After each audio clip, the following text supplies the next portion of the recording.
My husband and I are actually therapeutic foster parents. So a few years ago, we had a little boy come into our home who, he was 4 years old at the time, and he had been having a really hard time. He'd actually been through 7 homes in 6 months, and we were doing the therapeutic things that you're supposed to do. But he was still struggling. So we decided to go big for joy for him. We just wanted joy. And it occurred to us that a really big Christmas could do that. So we went over the top, just decorating, gifts, everything we could think of, and had a wonderful time. But after Christmas, we found our little guy crying at the window, and we weren't really sure what was going on. So we tried to comfort him, like, hey, JJ, it's okay. Christmas will come back every year, no matter what family you're in. He was little. We thought he just thought that Christmas was over with and he'd never see it again. And he goes, no, Mama, it's not that. I just thought you loved the tree. Oh. And that's when we realized he was looking out the window at the dead tree at the curb. And we said, oh, yeah, of course we loved the tree, Bubba. We hung our precious ornaments on it and we celebrated around it. It was the symbol of Christmas. We welcomed it. It was part of our family. Yeah, we loved the tree.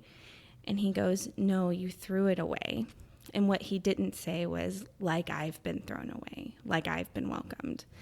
And so while Green Tree Project wasn't born immediately, it was born in that moment, in that conversation with our child.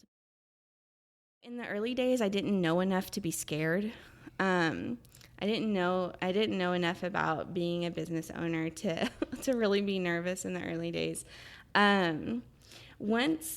Once the first Christmas season had ended and we picked the trees up from people in our early model, we kept the trees year round, so that people could reserve the same tree over and over again. In our early model, we picked the trees back up, and we had quite a few of our customers actually reserve their same tree to come back the next year. And I realized, well, this means our business has to exist next Christmas because we've got orders for next Christmas already, and it's not even January 1st. That was maybe when the fear set in, is that people liked us enough that they were paying for a Christmas tree 12 months in advance. Pushing into the agriculture industry has been interesting, particularly in Oklahoma, I think. It's been challenging to go out to some of the tree farms and nurseries and be there, because we don't hide what we do, obviously. They know, yeah, we're getting these container grown trees and they'll stay in the container for several months. We pick them back up. Again, our original model was we kept the trees containerized so that they could be rented again year after year. They didn't like the fact that we were doing something different. I think we got a lot of pushback from that.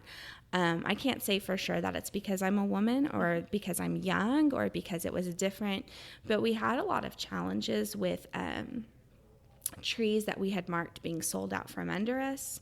We had a lot of challenges with over email. My email signature says Sam, a sort of gender neutral name, being quoted one price via email and then showing up to a tree farm and having the price change by as much as 15% in person. We bought this trailer and we got it at a steal. It was an incredible bargain, and I spent a good 3 or 4 hours that night, like on our cul-de-sac, teaching myself how to reverse this trailer up and down the street. And the next day, went out and bought like a huge load of trees with it, right? And it would have taken me 4 or 5 trips to buy the same amount of trees without the trailer. But the trailer felt so like legitimizing and important, right? Like now, instead of just me with this truck with like these trees piled on top looking like the Clampets driving down the road, I had like this trailer, and it felt really validating. One mentor loves to tell me to stop stopping.